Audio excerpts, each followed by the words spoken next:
The rain was a relentless percussion against the thin glass of the motel window, each drop a tiny hammer against my already shattered heart. For 3 days, the world outside had been a wash of gray, a perfect mirror for the desolation within me. The room smelled of damp carpet and the faint, cloying scent of a long-dead air freshener. My phone vibrated violently against the worn-out nightstand, its cheerful, tinkling ringtone a cruel mockery in the suffocating silence of the room. I didn't have to look. I knew it was her. Jessica. 3 days. 72 hours. That's all the time it took for my daughter, my newly minted multimillionaire daughter, to go from throwing me out of my own life to this, a desperate, frantic barrage of calls that had been going on for the last hour. When I finally answered, my hand trembling slightly as I pressed the cool screen to my ear, the sound that met me wasn't the cold, dismissive tone I'd last heard, but a raw, ragged sob that was almost unrecognizable. "Mom?" She choked out, her voice a broken wreck, shredded by panic. "Mom, I need you. Please. Please, I made a terrible, terrible mistake." Listening to her frantic plea, I didn't feel the triumphant surge of victory I might have expected. There was no sweet taste of revenge. There was only the cold, quiet calm of a debt being paid, of a cosmic balance being restored. She thought she had all the power, wielding her newfound wealth like a weapon intended to erase me. But she had no idea the real power was never about the money. You want to know what happened in those 72 hours? To understand how she fell so far, so fast, you have to understand the life of quiet sacrifices she was built upon. You have to understand how we lived before. Before the money. Before the betrayal. It all started with a phone call from a lawyer, about a life I thought had been buried long ago with my husband. Before the storm, my life was a quiet melody played in a minor key. My world was a small, 2-bedroom apartment in a decent part of the city, a place where the ghosts of a happier time were my most constant companions. Every object was saturated with memory.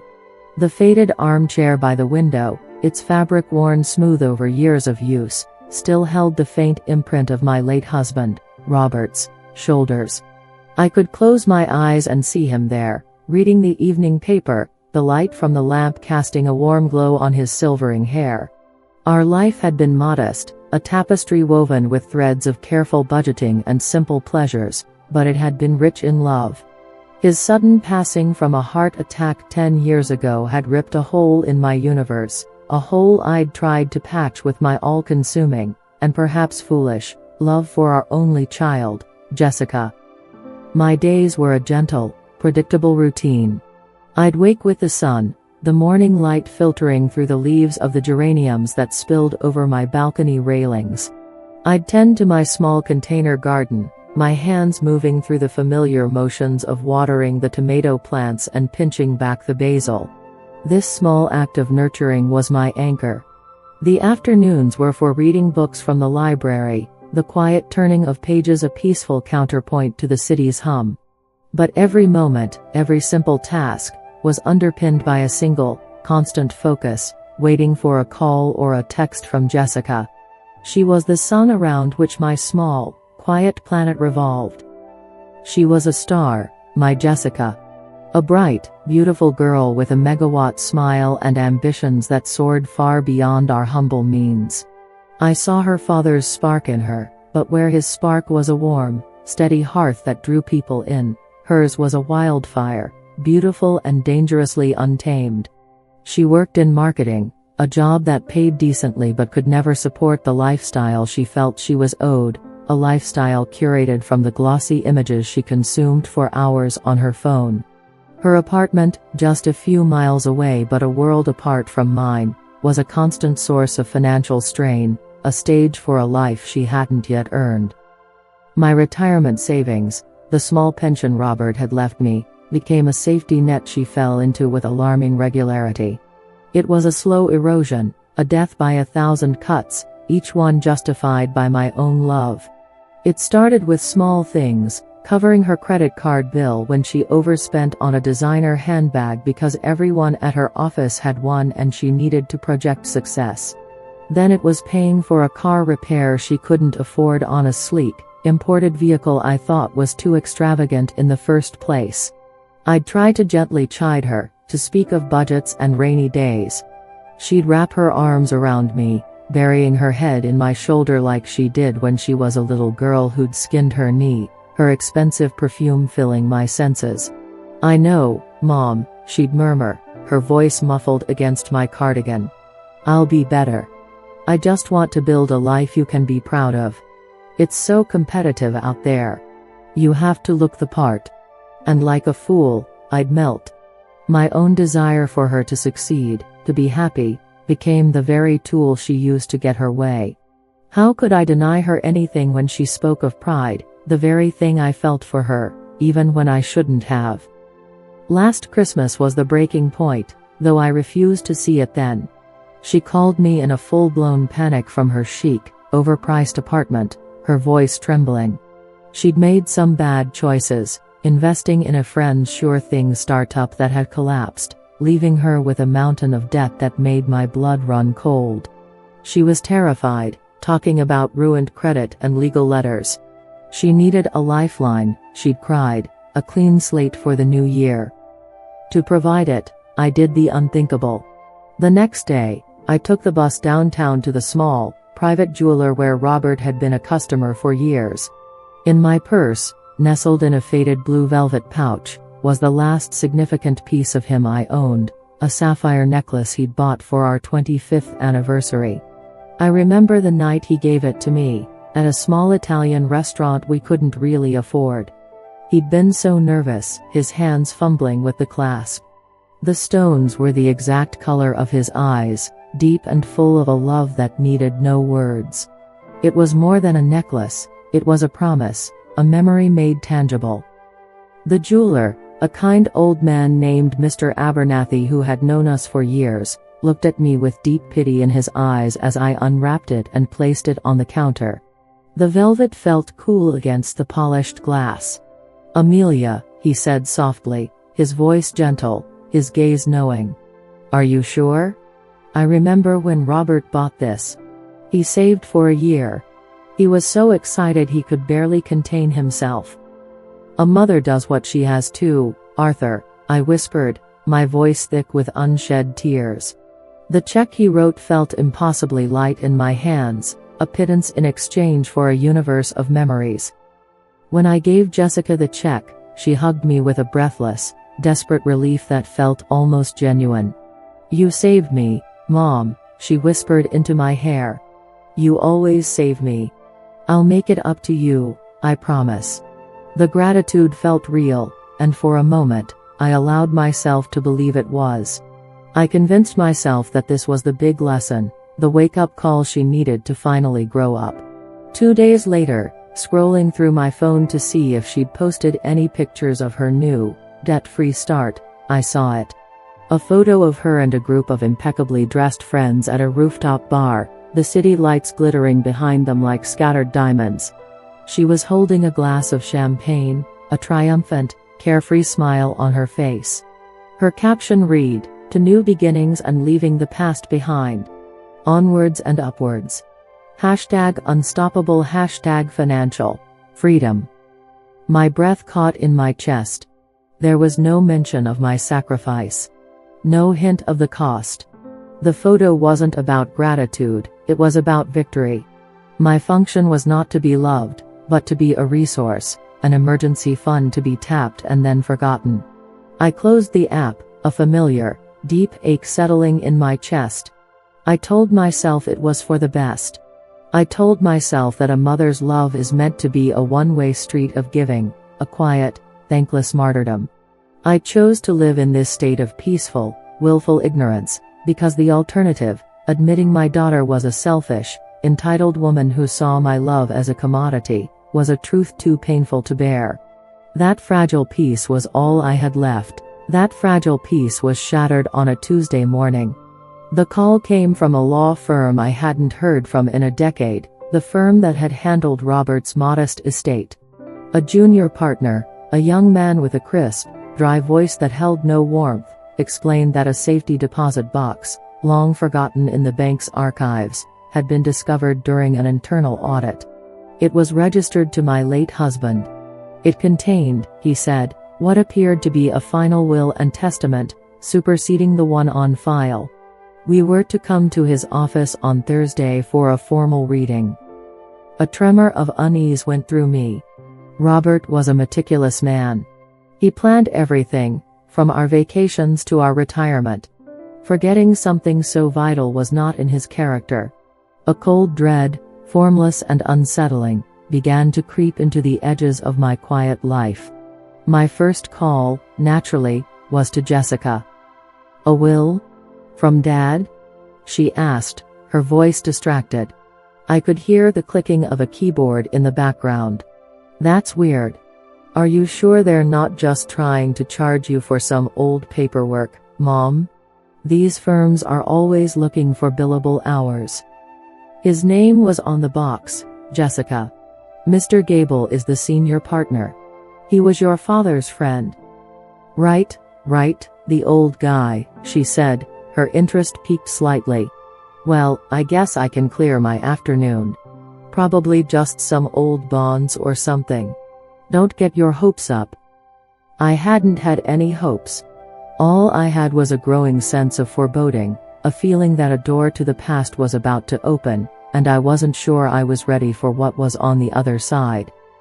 We sat in a large, mahogany-paneled conference room that smelled of old leather, floor polish, and money.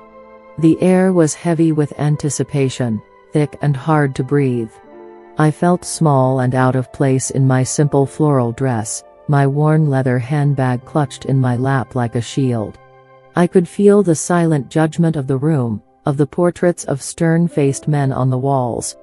Jessica, on the other hand, looked right at home. She wore a sharp, tailored blazer, her posture erect, her eyes scanning the room with a sharp, appraising glint.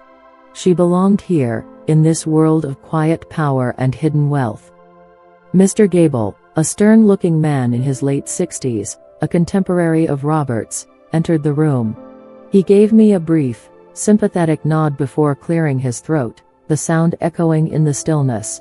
He sat at the head of the table and opened a thick, leather-bound file. "Amelia, Jessica," he began, his voice a low monotone. "As you know, we are here to execute the final will and testament of Robert Vance, discovered on the 17th of this month." He explained in sober tones that Robert, a man I thought was a simple, salaried accountant, had been a brilliant, secret investor. For decades, he had been quietly building a portfolio, a legacy, in silence, a secret life of numbers and markets he had never shared with me. I felt a strange pang in my chest, a feeling of being a stranger to the man I had loved for 40 years. The document first specified that all his worldly possessions, including our apartment and his pension, would remain mine for my lifetime, as a baseline of security. I felt a small wave of relief. Then came the bombshell, the sentence that would detonate our lives. "And the entirety of the R. Vance Investment Trust," Mr. Gable read, his voice steady, "with a current valuation of $33,742,000, I leave to my sole and beloved daughter, Jessica Vance." The silence that followed was so absolute, so profound, I could hear the frantic drumming of my own heart against my ribs. I stared at Mr. Gable, trying to make sense of the number. 33 million. It wasn't a number, it was an alternate reality. A figure so immense it felt like a line from a movie, a fiction that had just crashed into my simple, unassuming life, shattering it into a million pieces. I turned to Jessica. Her face was ashen, her crimson lipstick a stark slash against her pale skin. Her eyes were wide with a shock that mirrored my own. A single, perfect tear traced a path down her cheek. She reached across the polished table and squeezed my hand, her own hand cold and trembling. "Dad," she whispered, her voice thick with emotion. "I can't believe it." In that moment, seeing her vulnerability, I saw my little girl again, vulnerable and overwhelmed. I felt a surge of foolish, maternal hope. Maybe this wouldn't change her. Maybe this would be the thing that finally made her grow up, that gave her the security she craved so she could finally become the person she was meant to be. I was profoundly, devastatingly wrong. The change was subtle at first, then terrifyingly rapid. The drive home was quiet, a buffer of stunned silence. But it wasn't a shared silence. It was a chasm opening between us. I was lost in a fog of confusion and grief, trying to reconcile the image of the husband I knew with this new, secret architect of wealth. Jessica, however, was already pulling away. She took out her phone, the bright screen illuminating her face, and her thumbs began to fly across the glass. I could see the reflections of websites in her eyes, luxury real estate, high-end car brands, designer clothing stores. The humbled, tearful girl from the lawyer's office had vanished. In her place was a stranger, her eyes glittering with a frightening, predatory light. "Your father," I began, my voice soft. "He would have wanted us to be careful with this, Jessica. To be smart." "Of course," she said, not looking up from her phone. "We have to be smart. We need to get this liquidated, Mom. We need to move it into more aggressive, high-yield accounts." The word we hung in the air, a cruel illusion of partnership. Back at the apartment, the place suddenly felt small, shabby. Jessica strode into my living room, not with the easy familiarity of a daughter coming home, but with the cold calculation of an investor assessing an asset. "We have to sell this place, Mom," she said, her voice sharp and brittle, all traces of warmth gone. "It's pocket change, obviously, but every bit counts." "We?" I asked, my voice barely a whisper. "Jessica, honey, this is my home. Your father and I. We built a life here." She turned to me, and the look in her eyes was cold, impatient, utterly dismissive. "Don't be sentimental. It's not practical. This place is a relic. My life is about to change, and I can't be tied down by this." She gestured vaguely at the room, at the photographs of her as a child, at the very fabric of my 45 years of life. I tried to reason with her, my voice trembling. I spoke of her father, of prudence, of the need to take things slow. Every word I said seemed to infuriate her more, as if my caution was a personal attack on her grand new future. "You don't get it?" she finally exploded, her voice echoing in the small room. "You've been happy living this small, pathetic little life, but I'm not you. I am meant for more. This money is my chance to finally escape all of this, to escape being your daughter in this tiny, sad apartment." Her words were like physical blows, each one landing with precision, striking at the very core of my identity. That night, she left in a fury, the door slamming behind her, and I was left alone with the terrifying realization that I had lost my daughter not to death, but to a number on a piece of paper. She returned the next evening. This time, she didn't come alone. Two large, impassive men in matching polo shirts with a moving company logo stood behind her in the hallway like gargoyles. She held a cashier's check in her hand, holding it out to me not as a gift, but as a final transaction. "Here," she said, her tone flat and businesslike. "It's $10,000.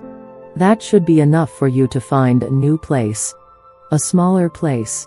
Something more appropriate for your situation." I stared at the check, then at her face, searching for any flicker of the girl I had raised, any hint of remorse. There was none. Only a cold, hard resolve. "I'm selling the apartment," she said, as if discussing the weather. "The broker is coming tomorrow to take photos. I need you out. Tonight." "Jessica, no," I pleaded, the tears finally coming, hot and shameful. "You can't do this. This is my home. I have nowhere to go. Please, don't do this." "Then find somewhere," she said, her voice devoid of all emotion. "Mom, you are not a part of my new life. You represent the past, the struggle. I need a clean break. You're holding me back." When I just stood there, frozen in disbelief, a statue of grief, she gave a slight, almost imperceptible nod to the men behind her. They moved past me into the apartment with a chilling, impersonal efficiency. One went to my bedroom, the other to the linen closet. They began pulling out my things, the clothes Robert had bought me, the old photo albums from the mantelpiece, the small porcelain bird he'd given me from a trip to Vienna. They handled these cherished memories with the same indifference they would handle garbage, stuffing them into 2 black, industrial-sized trash bags. Jessica walked to the door and opened it, holding it for me. It was a parody of politeness. I looked around the room one last time, at the armchair where Robert used to read, at the small kitchen table where we'd shared thousands of meals. It was all being ripped away from me.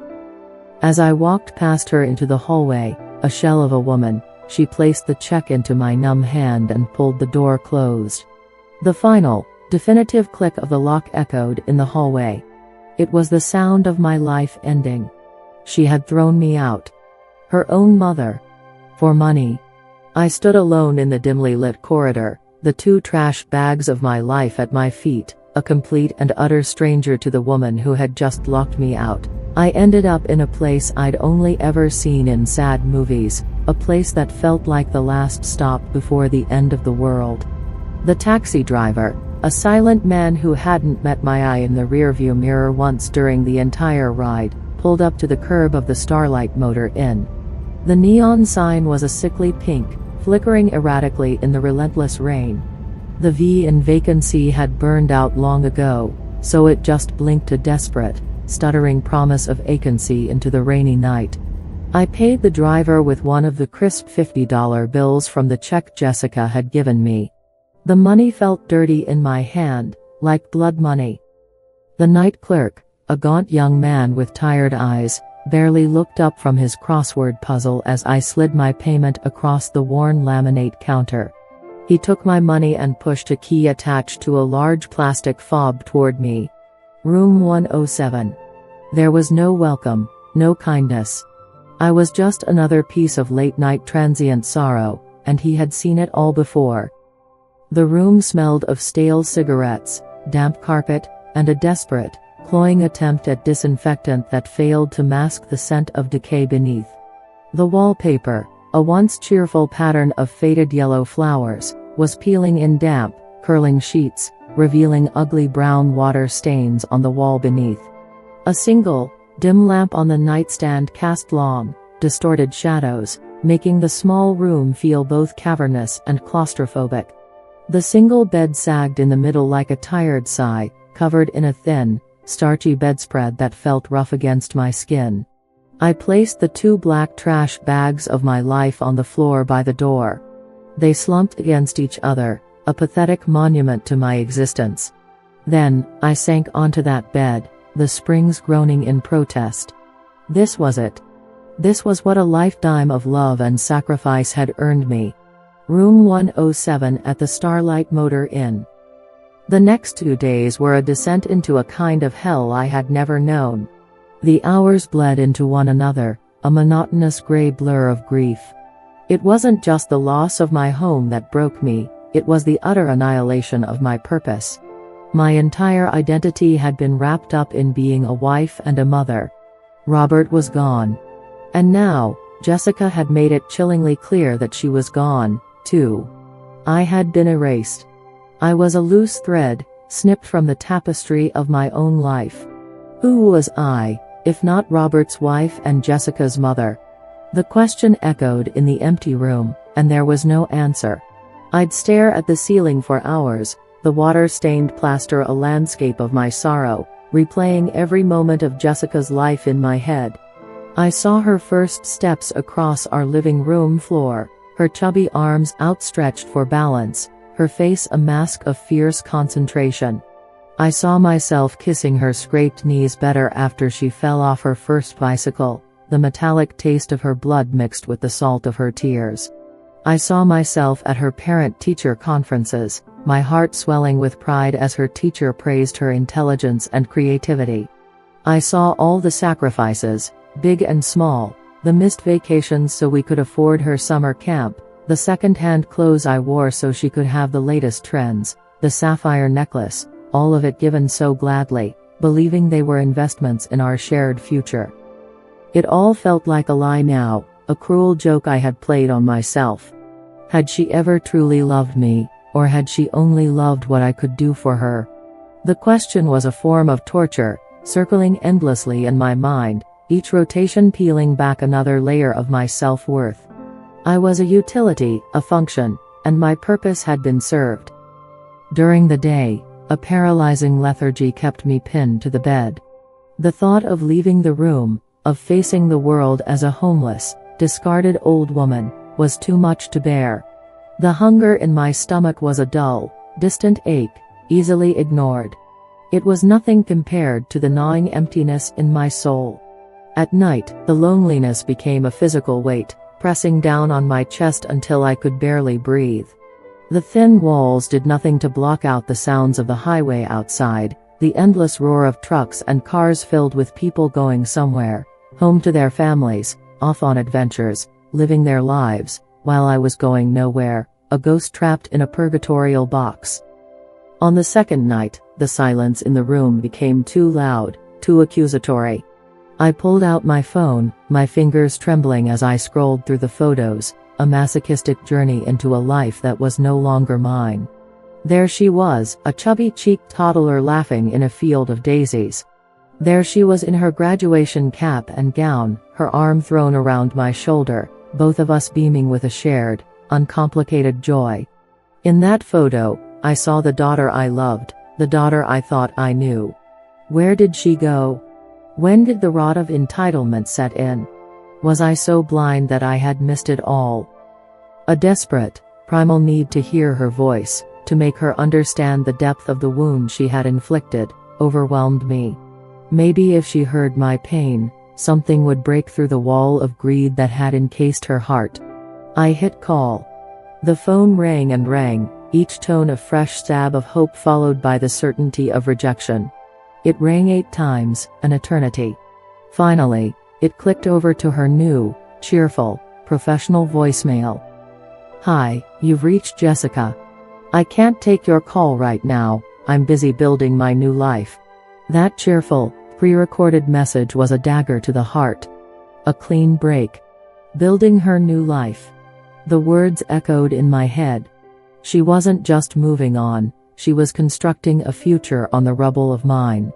She had to demolish my life to lay the foundation for her own. I dropped the phone onto the rough bedspread. A sound escaped my lips, a ragged, wounded gasp.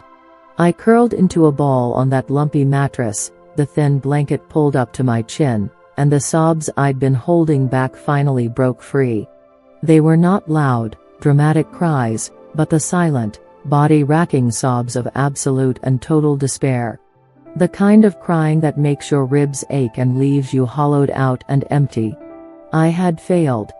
As a mother, as a human being. I was 65 years old, homeless, and utterly, irrevocably alone. The world had moved on without me, and my own daughter had been the one to shut the door and lock it from the inside. In that moment, in that cheap, desolate room, I felt myself begin to fade away, convinced there was nothing left of me worth saving. By the morning of the 3rd day, the tears had run dry, leaving behind a hollow, aching void. I was nothing but a ghost, haunting the edges of a world that no longer had a place for me. The storm of grief had passed, and in its wake was a terrifying calm, a profound and dangerous numbness. I lay in bed, watching the gray dawn light filter through the dirty window, tracing the patterns of the water stains on the ceiling. It would be so easy to just give up, to let the grayness inside me swallow what little was left, to simply fade away in this anonymous room. The check for $10,000 was still on the nightstand, a silent testament to my transactional worth. It was enough to disappear on. The thought was seductive in its simplicity. I forced myself to sit up, my back aching, my mouth dry. I needed a glass of water, anything to soothe the raw scrape in my throat. My purse was on the floor beside the bed, one of the few familiar objects in this alien landscape. As I fumbled inside for a tissue, my fingers brushed against a piece of worn, thick cardstock. I pulled it out. It was Mr. Gable's business card, from the law office.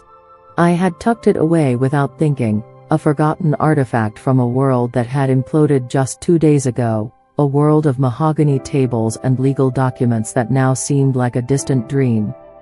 I stared at the embossed name, the formal, elegant font. Gable, Stern, and Associates. It felt like a message from another lifetime, a life of stability and respect, a life where I was Mrs. Amelia Vance, not the occupant of room 107.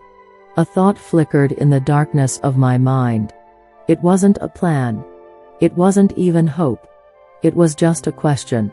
A sliver of curiosity in an ocean of despair. I wasn't calling for help, I didn't believe help was possible. I was calling as a final act of remembrance, a desperate, last-ditch effort to connect with someone who remembered the man Robert was, before his legacy was twisted into a weapon against me. I had nothing left to lose. What was one more small humiliation? I dialed the number, my fingers surprisingly steady. My voice, however, was a weak, scratchy thing when the receptionist answered. I had to clear my throat twice before I could speak his name. When he came on the line, his voice was professional, but I could hear the underlying concern. "Mr. Gable," I started, my voice cracking with shame, "it's Amelia Vance. I'm in some trouble." Haltingly, like a child confessing a sin, I explained what had happened. The eviction, the check, the motel, the trash bags. I didn't cry. I was too empty for tears. I just stated the facts, each one a testament to my own failure, my own monumental stupidity in raising such a child. Mr. Gable was silent for a long moment on the other end of the line. The silence wasn't pitying, it was heavy, like a gathering storm. When he finally spoke, his voice was laced with a cold, controlled anger that startled me. "Mrs. Vance," he said, "Amelia. I am deeply, deeply disturbed to hear this. Your husband was a dear friend and one of the most honorable men I have ever known. He was also a brilliant and cautious man." He paused, and I could hear the conviction in his voice. He was particularly cautious when it came to Jessica's impulses. He loved her dearly, Amelia, but he was not blind. He asked me to hold. "Don't hang up," he commanded, his tone leaving no room for argument. I could hear the rustling of papers on the other end of the line, the quiet click of a file cabinet opening. The silence stretched on, filled only by the frantic, hopeful, terrified beating of my own heart. What was he looking for? What could possibly matter now? When he returned, his voice was different. It held a new weight, a new authority. It was the sound of a judge about to read a verdict. "Mrs. Vance," he said slowly, deliberately, "there is a clause in the will. A provision that your daughter, in her excitement, clearly overlooked. A very, very important provision." I held my breath, gripping the phone so tightly my knuckles turned white. My whole body was rigid. "Robert called it the moral guardianship clause," Mr. Gable continued, and I could almost hear the ghost of a smile in his voice. "He stipulated that while Jessica is the sole beneficiary of the trust, the funds themselves cannot be accessed, transferred, or liquidated without the co-signing approval of a designated guardian. He wanted to ensure the money would be a blessing, not a curse. He wanted to ensure she would have guidance from a steady hand." He paused for effect, letting the words sink into the barren motel room, into the barren landscape of my heart. "Amelia," he said, his voice softening with the weight of his final revelation. "That guardian is you." I dropped the phone. It clattered on the cheap linoleum floor, the sound impossibly loud in the silence.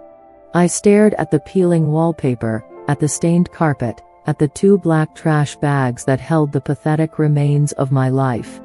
And then, a strange sound bubbled up from my chest. A laugh. It wasn't a happy laugh, or a sad one. It was the wild, unhinged laugh of a woman who had been pushed off a cliff, only to find out she had wings all along. It was the sound of a dam of grief and despair breaking, not into a flood of tears, but into a tidal wave of astonishing, terrible power. Robert. My wonderful, brilliant, cautious Robert. He had seen this. He had known the flaw in our beautiful daughter. And he had left me with one last gift. Not money. Not a house. He had left me power. The ultimate power. The power of a single, unshakable word, no. The laughter subsided, leaving a profound stillness in its wake. The gray light from the window no longer seemed bleak, it seemed neutral. A blank slate. I stood up from the bed, and for the first time in days, my legs felt steady beneath me. The tears were gone. The despair was gone. In their place, a cold, hard resolve began to form in the pit of my stomach. It was a feeling I had not felt in years, a feeling I had forgotten I was capable of, pure, unadulterated clarity. The game wasn't over. It had been, up until this moment, a slaughter. But now, it was about to become a chess match. And I, the forgotten pawn, had just been promoted to a queen. I was no longer a victim. I was a player. And I was ready to make my first move. My plan was beautiful in its simplicity. I would do absolutely nothing. I stooped down and picked up the phone from the floor. The plastic felt cool and solid in my hand, no longer a source of dread but a tool, a weapon. I calmly called Mr. Gable back. He answered on the first ring. "Amelia? Is everything all right?" he asked, his voice laced with concern. "Everything is clearer than it has been in a decade, Arthur," I said, and was surprised by the new strength in my own voice. The weak, shaky woman who had called him an hour ago was gone. "I have one instruction for you. It is imperative that under no circumstances you reveal the nature of this clause to Jessica, or to any financial institution she may contact. If anyone calls asking for approval or information regarding the Vance Trust, you are to politely but firmly state that the trust is under internal review pending guardian approval. You will not define who the guardian is. That is all." There was a short pause on the other end of the line, and then I heard a low chuckle. It was a sound of deep, appreciative respect. "It will be my distinct pleasure, Amelia. Consider it done. Robert would be very, very proud." We said our goodbyes, and I ended the call. Then, I turned my phone to silent and placed it face down on the nightstand. I knew my daughter. Her entire life was a testament to her raging impatience. Having been told she was worth $33 million, she wouldn't have waited a single day. She would have already started spending it. She would be signing leases, making down payments, writing checks against a future she believed was guaranteed. She was building a fabulous new life on a foundation of sand. And I was going to let the tide come in. I closed my eyes and pictured it with a newfound, chilling clarity. I imagined her, swiping her credit card at a luxury car dealership, the condescending salesman's attitude changing the moment she mentioned the size of her inheritance. I imagined her signing the lease on a glass-walled penthouse apartment, the kind she'd always pointed out in magazines, dismissing my warnings about its exorbitant cost. I imagined her bragging to her shallow friends over $500 lunches about her new fortune, basking in their envy. And all the while, the clock was ticking. The banks would be calling the lawyer. The deposits would be due. The wires wouldn't arrive. The empire of her arrogance would begin to crumble, brick by imaginary brick. My silence was my weapon. My inaction was my strategy. While she was out there, frantically trying to claim a fortune that was just beyond her grasp, I sat in my dingy motel room. But I was no longer a prisoner there. I was a general in my war room, watching from a distance as my opponent marched confidently into a trap of her own making. For the first time in days, I felt a pang of hunger. A real, sharp hunger. I stood up and walked out of the room, not with the shuffling gait of a victim, but with the steady stride of a woman with a purpose. The rain had softened to a drizzle, and the gray sky seemed less oppressive. I walked into the diner next door, a place I had been too scared and miserable to enter before. The smell of coffee and frying bacon was grounding. I sat in a booth by the window, ordered a full breakfast, and ate it slowly, savoring every bite of the too salty bacon, every sip of the slightly bitter coffee. It was the most delicious meal I had ever had. I was no longer just waiting, I was gathering my strength. I was fueling myself for the final act. Throughout the day, my silent phone would occasionally light up with a notification on the dark screen. A missed call from a blocked number in the late morning, a financial services company, no doubt. I ignored it. Around 2 p.m., a text from Jessica, "Mom, the bank is being weird about the transfer." Said something about a review. Annoying. Call me. I read the message, a grim smile touching my lips, and then deleted it.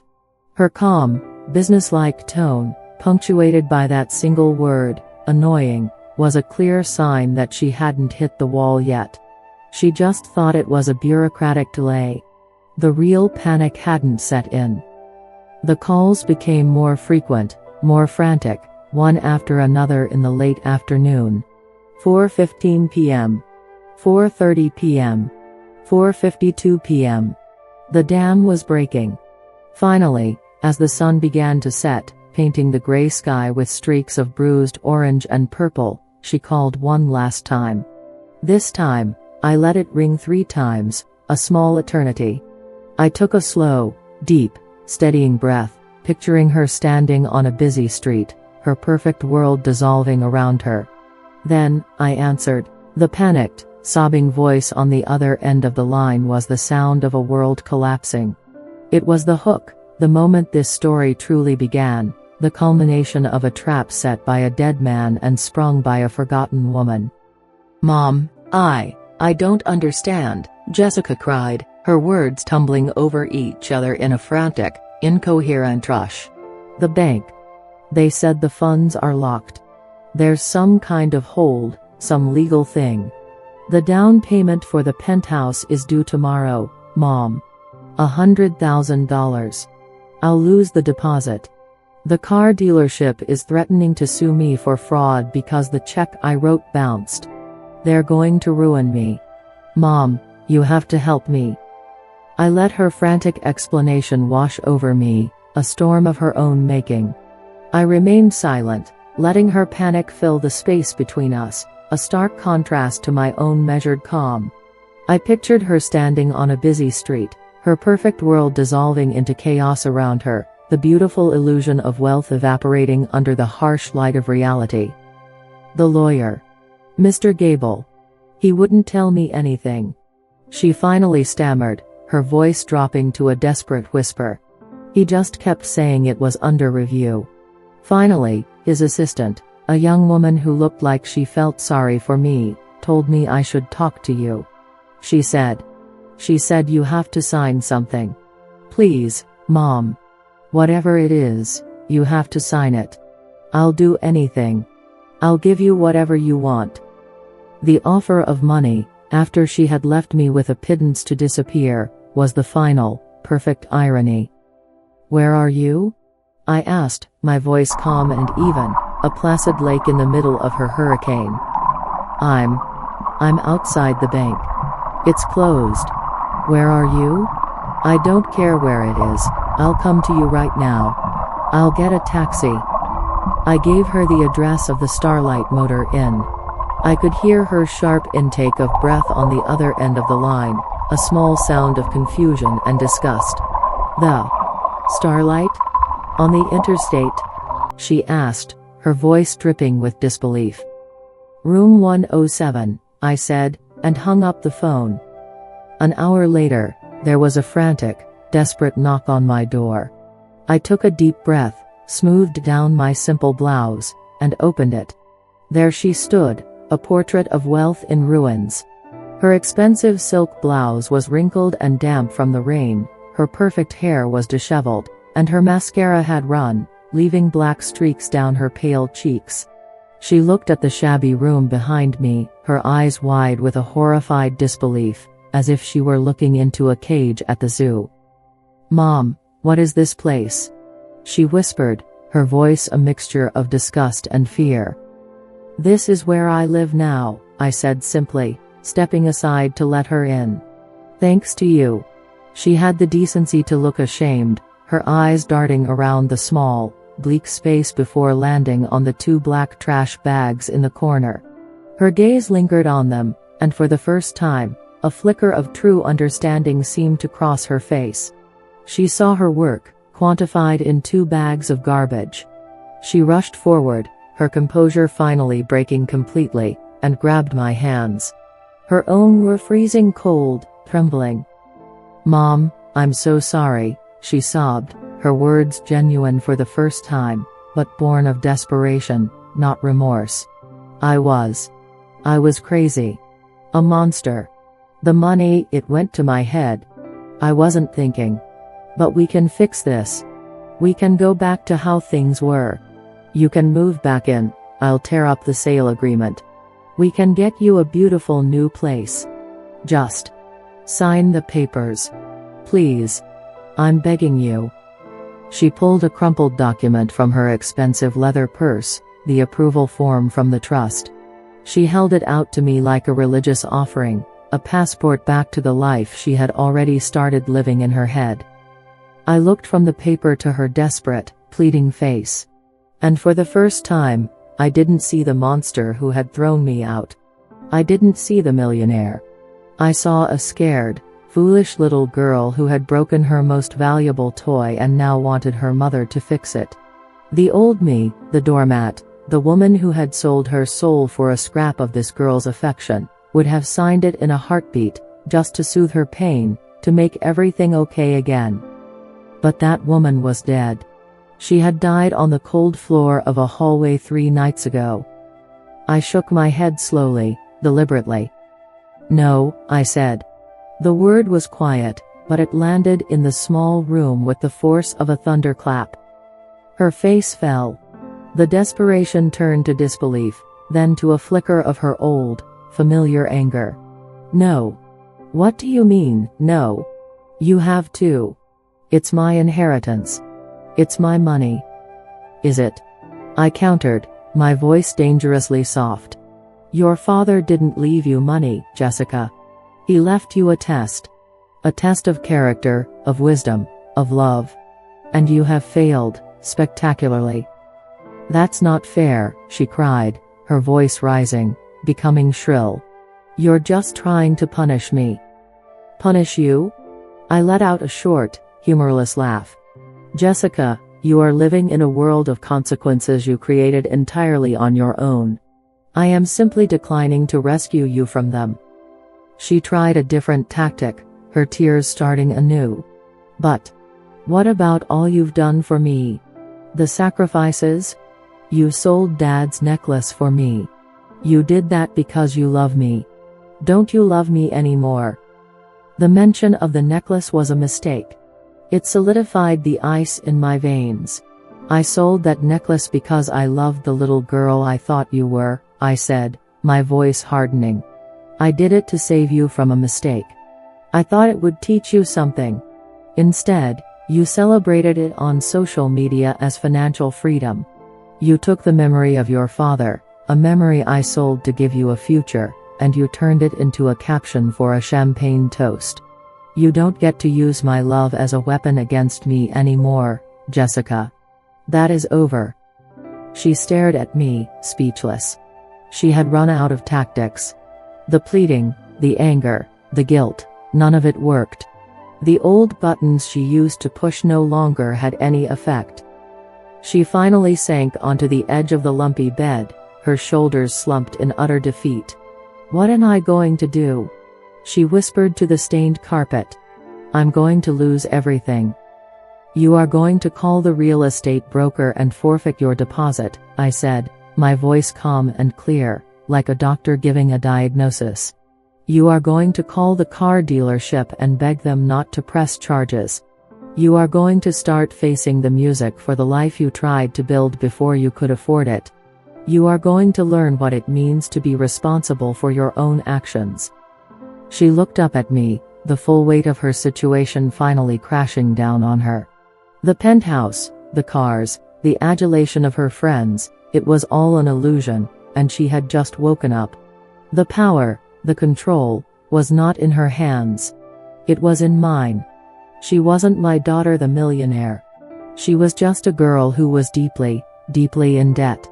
And I was the only person in the world who could help her. She looked broken, a porcelain doll shattered on the floor. A part of me, the mother in me, wanted to rush over and pick up the pieces. But the new me, the woman who had been forged in the fire of this betrayal, knew better. Sometimes, you have to let people stay broken for a little while. It's the only way they learn how to put themselves back together again, stronger than before. Go home, Jessica, I said, my voice softer now, but still firm. Clean up your own mess. We will talk again in a week, when you have understood the reality of your situation. She stood up, a ghost of her former self, and walked to the door without another word. As she left, she didn't slam it. She closed it softly behind her, a sound of quiet, final defeat. I was left alone in the room, not in despair, but in the solemn, heavy silence of absolute control. The judgment had been delivered. Now, it was time to build a new world. I did not sign the paper that night. I told Jessica to go home, to face the consequences of the promises she had made. I told her to call the car dealership, to call the real estate broker, and to start cleaning up her own mess. I told her that if she wanted to talk about the future, our future, she could call me in a week. The look of utter devastation on her face was a painful but necessary sight. The next morning, I checked out of the Starlight Motor Inn for the last time. As I dropped the plastic key fob on the counter, the same tired-eyed clerk was there. He nodded at me, a flicker of something unreadable in his gaze. I walked out the front door not as the shuffling, broken woman who had checked in, but as someone else entirely. The storm had passed, and for the first time in days, a watery sun was breaking through the clouds. The world seemed washed clean. I did not feel like a victim escaping a scene of trauma, but like a warrior leaving a battlefield, weary but victorious. I did not call a taxi. I walked. I walked for nearly an hour, feeling the solid pavement beneath my feet, breathing in the fresh, rain-scrubbed air. I walked until I reached a part of the city I had always loved but felt I could never afford. I walked into the first real estate office I saw, a place with large glass windows and smiling agents in sharp suits. I used the $10,000 she had given me, my severance pay for a lifetime of motherhood, as the deposit on a beautiful, sunny one-bedroom apartment in a new building with a doorman and a view of the park. It was a place with no memories, no ghosts. It was a blank canvas on which to paint my new life. A week later, I called Jessica to a meeting. It wasn't in my new home, which I was slowly filling with furniture I chose, paid for by me. Nor was it in her now threatened penthouse. It was back in the cold, formal conference room of Mr. Gable. A new order was being established, and I wanted it to be official, bound by law and not just by broken promises. When she walked in, she looked smaller, diminished. The arrogant fire in her eyes had been extinguished, replaced by a wary, hollowed-out fear. The week had clearly been brutal. She told me in a quiet, halting voice that she had lost the deposits, that her perfect credit was in tatters, and that she had spent days groveling to avoid legal action. She had tasted the consequences. She sat opposite me at the great mahogany table where her life had changed, a place that now represented not her victory, but her profound defeat. I had the papers laid out in front of me, a thick stack of documents I had drafted with Mr. Gable's help over the past few days. "I am not going to release the $33 million to you, Jessica," I began, my voice calm and clear, leaving no room for argument. "To do so would be to enable the very behavior your father sought to prevent. It would be a catastrophic failure of my duty, both as a guardian and as your mother." I saw her flinch and nod, her gaze fixed on her clenched hands in her lap. "Instead," I continued, "I am establishing the Vance Family Foundation. I will be the director. The bulk of the money will be managed by this foundation, dedicated to causes your father would have admired: educational scholarships for underprivileged students, financial literacy programs for young adults, and support for families in crisis. His legacy will be one of help, not hubris." I slid a single sheet of paper across the polished table toward her. "This is for you. The foundation will provide you with a monthly allowance. It's enough to live comfortably, but not extravagantly. It will cover your rent on a reasonable apartment, your bills, and your food. There is no money for designer bags or sports cars." She stared at the paper, speechless. "There are conditions," I continued, my gaze firm. "You will enroll in and complete mandatory financial literacy courses online. You will also attend weekly therapy sessions to address your issues with entitlement and empathy. The allowance is contingent on your full participation and a positive report from your therapist. You are not getting a handout, Jessica. You are getting a chance. A chance to build a real life, not a fantasy." Tears welled in her eyes, but these were not the crocodile tears of panic I'd seen in the motel. They were quiet tears of defeat and, perhaps, the first glimmer of genuine understanding. She nodded mutely, unable to speak. Our relationship did not magically heal overnight. It was a slow, painful process of rebuilding. There were setbacks, there were arguments. But the foundation had shifted. I was no longer the all-giving mother, and she was no longer the all-taking daughter. We were two women, bound by blood, navigating a new reality based on hard-earned boundaries and a fragile, emerging respect. 6 months later, my life is unrecognizable. My new apartment is filled with light, books, and the scent of the jasmine I'm growing on my new balcony. My days are busy and full of purpose. I spend my mornings at the small office I've rented for the Vance Foundation, reading applications, meeting with community leaders. I am using Robert's legacy to create ripples of good in the world, and in doing so, I have found a sense of worth I had never known. I am no longer just a mother or a widow. I am Amelia Vance, a philanthropist, a director, a woman of substance. Jessica calls me twice a week. The calls are different now. She doesn't ask for anything. She tells me about her progress in her finance course, about a conversation she had with her therapist. Her voice is quieter, more thoughtful. Last week, she told me she got a part-time job at a local library to supplement her allowance. She sounded proud. For the first time in a long time, I was proud of her, too. The road ahead is long, but for the first time, I believe she is walking in the right direction. Sometimes, I think about that horrible night she threw me out. The pain is still there, a faint scar on my soul that will likely never fade completely. But I also feel a strange sense of gratitude. By pushing me to the absolute bottom, my daughter forced me to find a strength I never knew I possessed. True love, I've learned, isn't about shielding your children from every fall.